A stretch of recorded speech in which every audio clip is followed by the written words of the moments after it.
What is up, everybody? This is Living Intention with your host, me, Libby. It's great to be back. I took a week off, even though I really just started this podcast, so that's awkward. But a lot of things have happened since then, just in my personal life, a lot of good things, hard things, in between things, and I just kind of got lost track of time. I said that right, maybe. Um, and I just didn't have time to get out a podcast episode. But I'm back now, and I hope to continue to do this podcast, even though my life is getting busier, just because, like I said at the very beginning, it just helps me process and just learn how to articulate more of the Bible and more about the gospel and about God. So I appreciate you joining me. I switched it up last minute, so this is really off the cuff, and hopefully this episode is a one-take wonder. We'll see. But I decided to talk about the Lord's timing / kind of being in a waiting season, mostly because that just applies to my life so much right now. And I've been in a waiting season for a really long time, and I actually just said I had a missions meeting with the Central America team that I'm going with. And I literally said, I was like, I'm in this waiting season. It's kind of frustrating, but I was like, but we got to get used to it because our whole life is a waiting season. As Christians, if you're a believer, you know that Christ has come and he rose again and he has promised his second coming, but he has not come yet. Who knows when he's coming? Maybe in hundreds of years from now, maybe tomorrow, which is pretty crazy to think about. But right now we're in this waiting period, and we get an opportunity to share the gospel and get to experience the process of sanctification and all of the good and bad of life.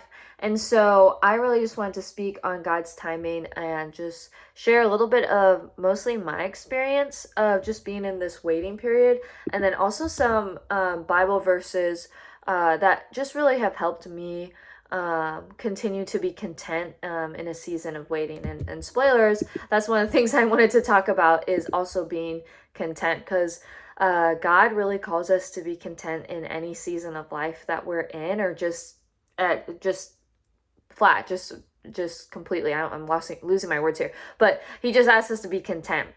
No matter, despite our situation, is what I was trying to say, or despite our circumstance, or in every circumstance, to be content. And the way that that I find myself to be content is to just really be abiding in the Lord's presence, really be abiding in his word. And I'm convicting myself while I say this. I'm like, wow, I should really continue to read his word, to know that that's what's going to bring me content. But yeah, and so just to explain, I guess I'll start off with my experience in waiting and what I'm doing right now.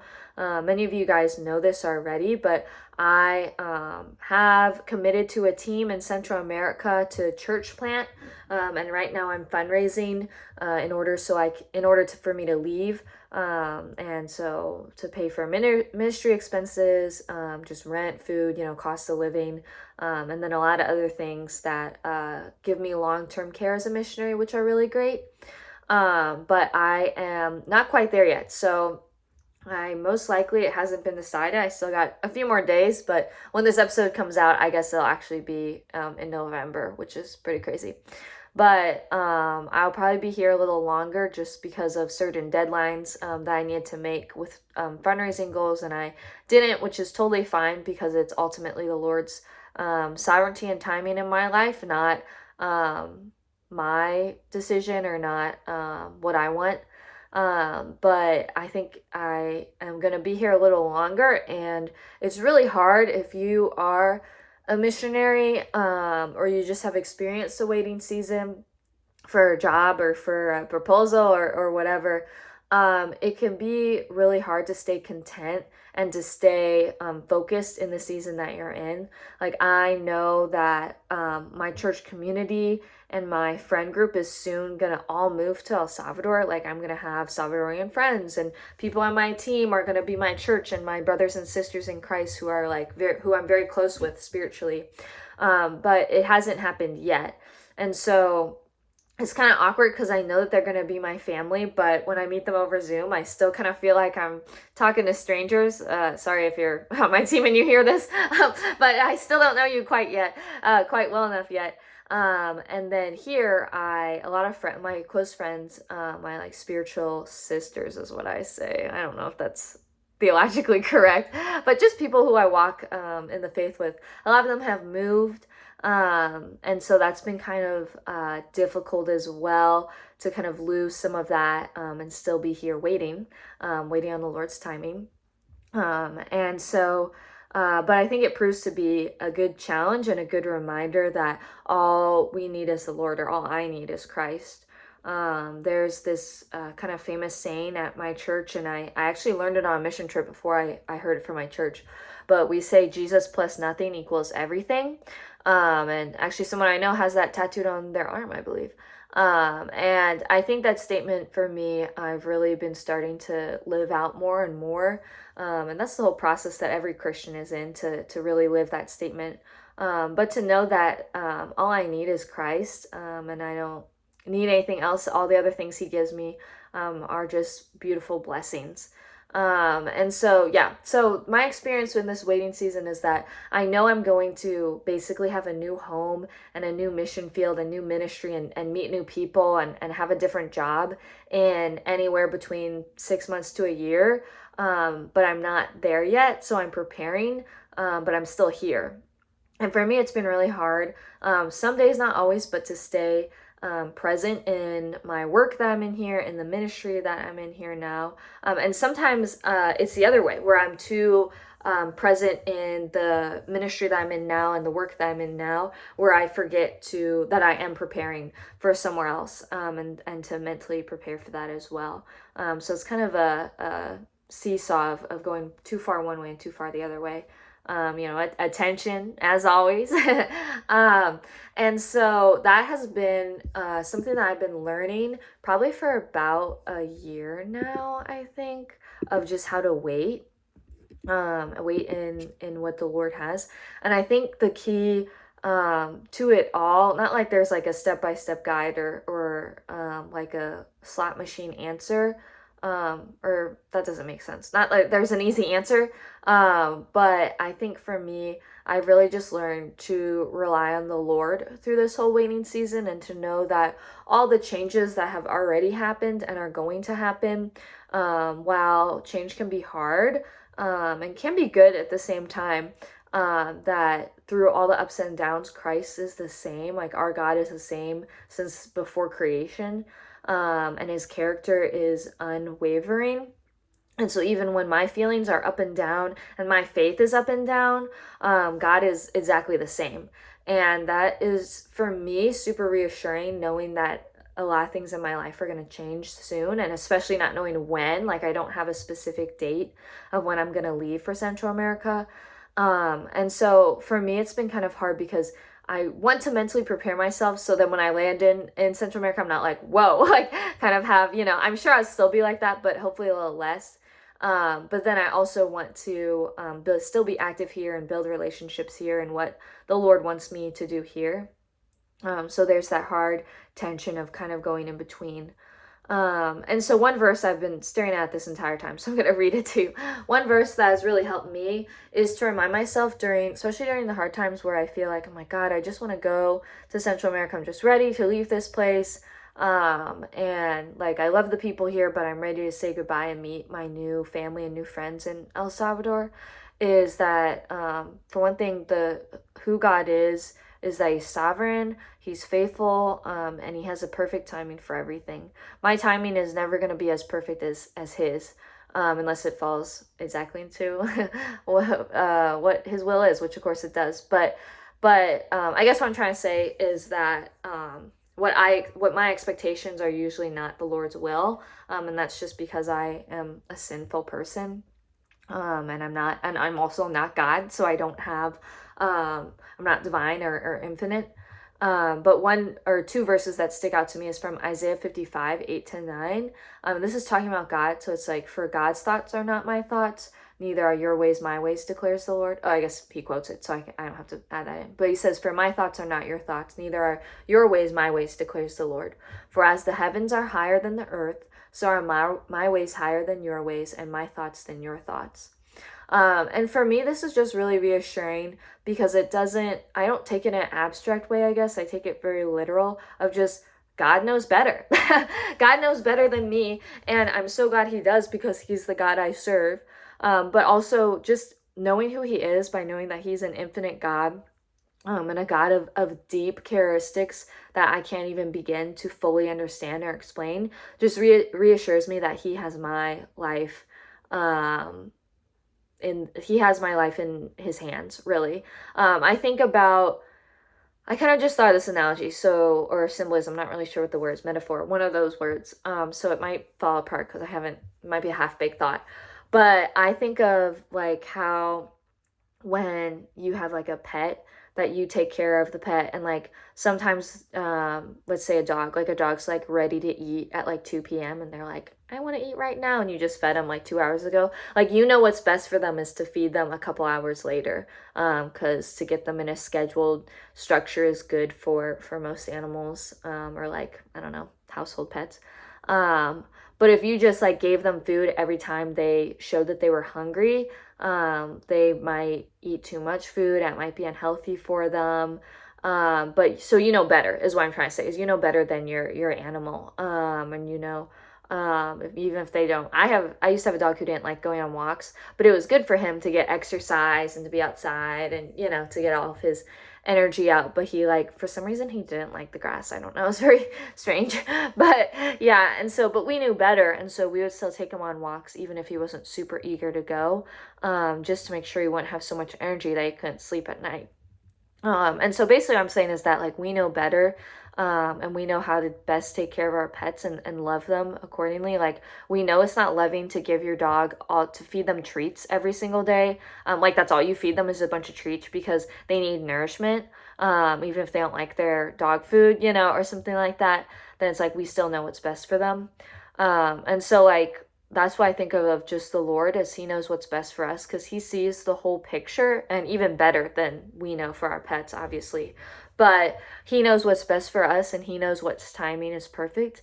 And he's not a God of chaos, he's a God of order. And I think that really settles my heart too, to know it's not going to be kind of chaotic or spastic, although it might feel that way. But he has a purpose and intentionality in the experiences and trials that he brings us through.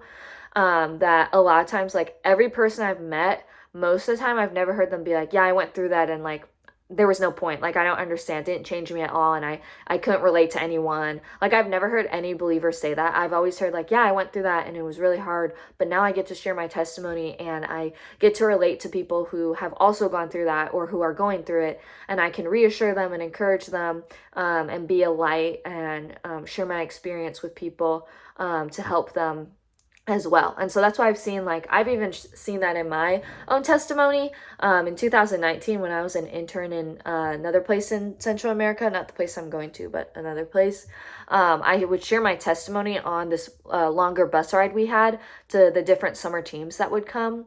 And every time I shared my testimony, it would be, because it's always the tip of the iceberg when sharing your testimony, I would share different aspects of my testimony. And every time, again, not because of me, but because of the Lord, there was someone who came up to me and was like, yeah, I really relate to that. Like, if you checked out my testimony episode, I talked about how in high school, I think I did, at least, maybe I didn't, but I talked about in high school, I kind of went through a season of depression. And one time I shared that on the bus ride, and one time I didn't. And the time that I did, someone was like, I'm going through that right now, and having like a similar experience, I think at school, although I could be wrong, maybe with peers. And she was like, I think it's so cool to see that like you're in ministry and serving, but it really is truly relying on the Lord because you have gone through those things. Um, and she was younger than me by a couple of years, but it was just super encouraging. I think she might have recently lost a family member. And so it was really cool for me just to pour into her, without me really knowing it. And I was like, I don't know why I shared that part. Like, when I was sharing the bus, I was like, wow, I'm really exposing myself here and being very vulnerable. And I was like, I don't know why I'm sharing this. But the Holy Spirit knew, like he said it through me. And so I think like during waiting seasons, well, to like circle back, while it does feel at times really frustrating, like I've definitely felt very frustrated and sometimes angry at God and being like, why haven't you sent me? Because I feel so ready. The Lord knows He's keeping me here for a reason, and He knows that I'm not ready. Is in all honesty, and that He purposely has kept me here for reasons that I kind of see, that I think He's given me clarity on or discernment, which is really reassuring. And then also reasons that I probably don't know, that I'll know a year from now or a couple years from now or whenever. But that, like, I say all this and say Bible verses or say the Isaiah 55 Bible verse, not to be like to slap a Bible verse on a wound and to just be like, oh yeah, well that fixes everything, but to know that what I'm saying is grounded in Scripture, because the word never comes back void. And I think for me, it's been just really reassuring to read the word more, and to see who God's character is and to keep me content in this season of waiting. Yeah. And so there's another verse that's pretty famous, I believe. It's in Ecclesiastes. I think I said that right. 3:1. I also got really nervous that I said that wrong. For everything, there is a season and a time for every matter under heaven. I think that's why Christians, we say a lot, like, we're just in this season or in this season of life or things like that, because of this verse, which sometimes it can feel just like an excuse or Christianese word to say. But it truly is like like I think are on a journey or we're on a walk with someone, and the seasons do change. But thankfully, like I said, we change and everything else around us change, but our God stays consistent. And so I think that's really reassuring. And I also looked up literally just like 5 minutes before I started this, how many times wait or waiting is found in the Bible. And I don't know what version this person is coming from, so it might be a little off depending on what version you use. But they said that waiting is found 116 times in the Bible. And I think that says a lot, because it's pretty important when a word is repeated a lot. I think of maybe it's not a lot in the Psalms, but I feel like when I read the Psalms, I hear wait a lot. But there's Psalm 27:14 where it says, wait for the Lord, be strong and let your heart take courage, wait for the Lord. And it says it twice in that verse, wait for the Lord. And then it starts with wait for the Lord and ends with wait for the Lord.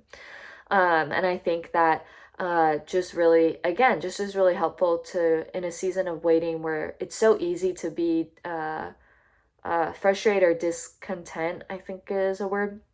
But I think if anything, even if solely that waiting season is just to teach you to rely on the Lord, that's worth it. It's worth it right there, y'all.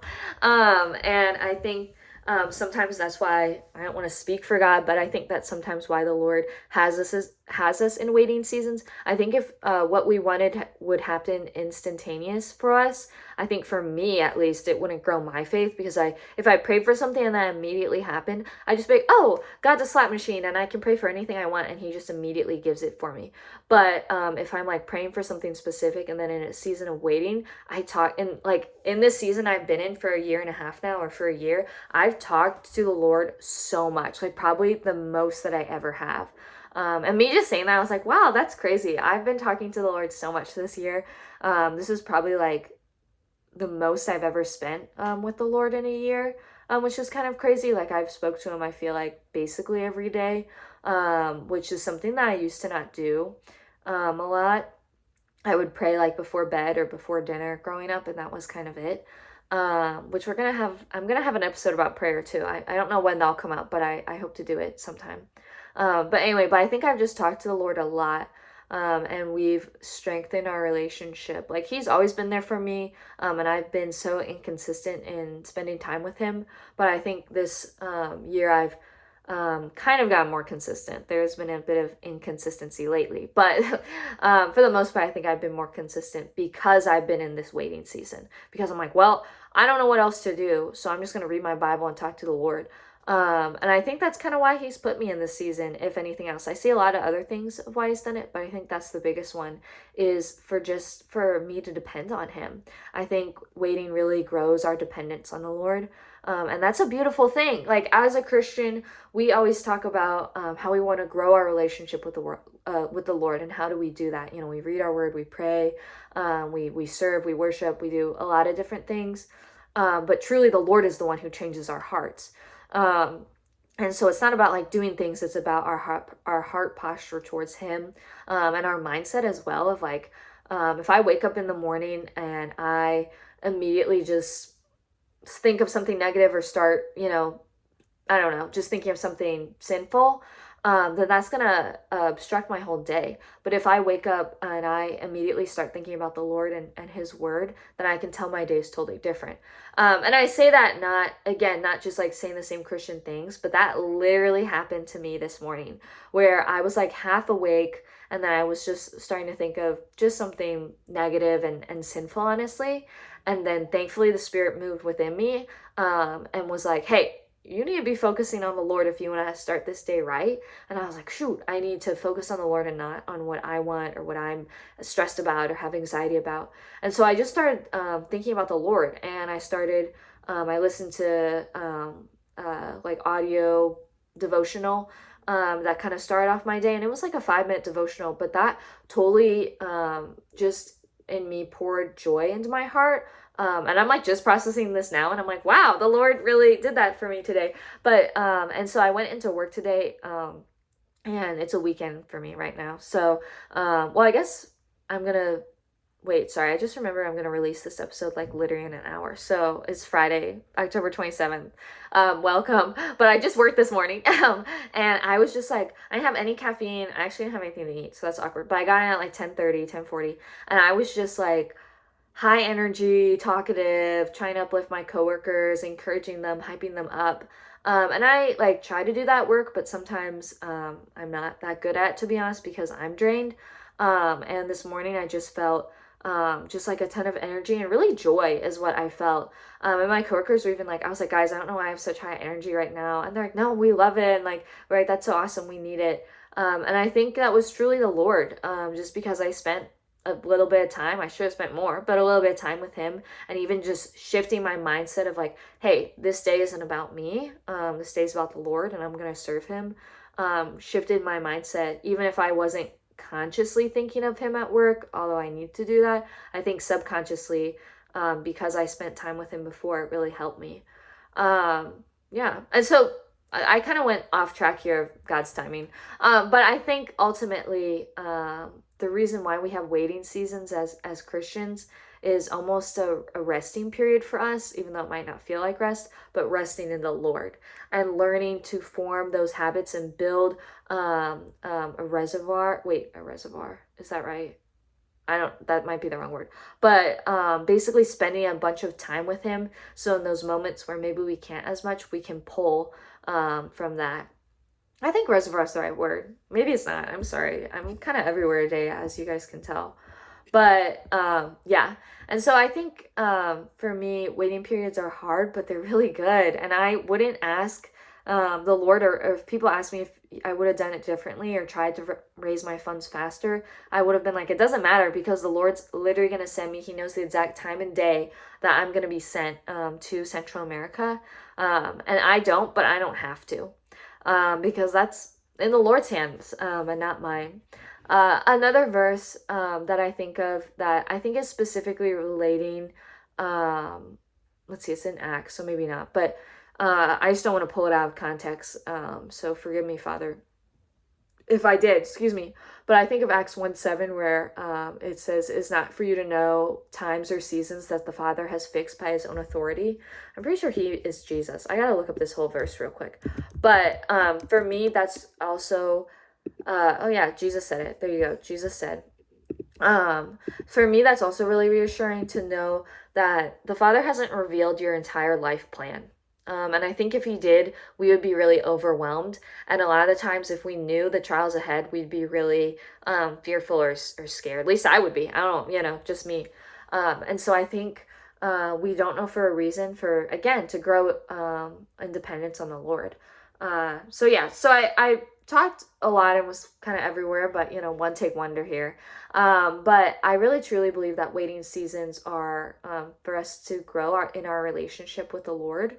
And that's just such a beautiful thing, because that's, as Christians, that's what we should desire and crave for most, is to draw closer to Him. And so even if we have to go through hardships or tribulations or persecution or whatever the word you want to use, bad times, to get to that, I think truly at the end it's worth it.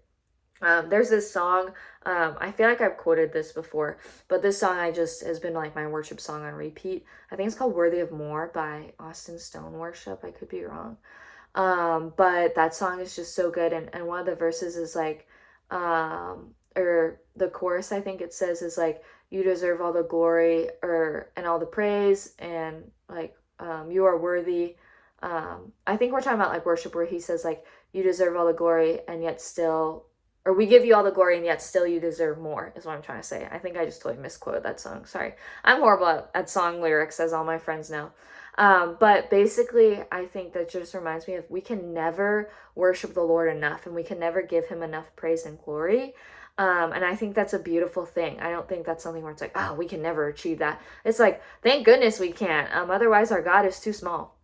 And so I think waiting seasons are giving us rest. And I see this giving it rest because once I kind of enter my ministry field, I mean, Satan has already tempted me and tried to defer me from continuing in ministry. But I think once we start to progress farther along in what the Lord has called us to do, the enemy will just try harder and harder to stop us. And so I think sometimes during these waiting seasons, while it might not feel like it, is a breather for us to really focus in on the Lord and build up our scripture, and just learning more about who He is, and memorizing scriptures that we can pull in the middle of the night, or pull when we maybe don't have data, or a Bible on hand or anything like that, to reassure us, because His word really is His voice, and it works wonders in for our hearts to soften and hear what He has to say. So that's why I think kind of my whole thoughts and experiences with God's timing, and really specifically like waiting and being in a waiting season. Again, I know I keep saying this, but I know waiting seasons are really hard. I'm in it right now, and there are times where it's really not fun. But if anything, it's helped me learn to depend on the Lord, to bring my emotions to the Lord, to talk with Him, and to listen to Him and ask Him to reassure me. And He has been faithful to do that. And to me, that has just shown me what an intentional, loving God He is, and what a perfect Father He is for me. So I hope this encourages you. If you're in a waiting season, please know that it is hard, but it is fruitful. I've told people that this is like these past couple of months being in a waiting season has been some of the hardest months, I feel like, in my whole fundraising experience, but I wouldn't change them because it's drawn me so close to the Lord. I actually prayed this prayer a while back, where I was like, God, help me to speak with you like I was just having a conversation with one of my friends. Just be able to immediately talk with Him instead of, getting the right music or like, really settling my heart. Just help me always have a heart posture where I can just run to you. And He's answered that prayer, guys, which is an amazing thing. He's answered that prayer, and I can just immediately be like, hey, God, anyway, so what we were talking about before, I just want to speak, and, I just kind of flow right into talking with Him. And I used to be able not to do that. I used to have a really hard time doing that, which I can share about more. And maybe my next episode will be about prayer, because this is kind of hinting towards it. But yeah, I thanks for joining me while you listen to this a little, again, chaotic podcast. Maybe they're just going to get more and more chaotic because I'm really flying off the cuff here. Like, I don't have any notes. I was just looking at scripture, but that's the best way to do it, folks. But I appreciate you guys joining me and listening to me. And please let me know if there's a topic that you want to hear about. I'm not an expert in anything. And please, if there anything from previous episodes or this episode that you feel I need to correct theologically or anything else, let me know. I truly would love to have godly criticism, because I don't want to say anything that doesn't point you back to Christ. So I'm praying for you guys, and I hope to catch you guys all next week, and I'll talk to you guys later. Bye.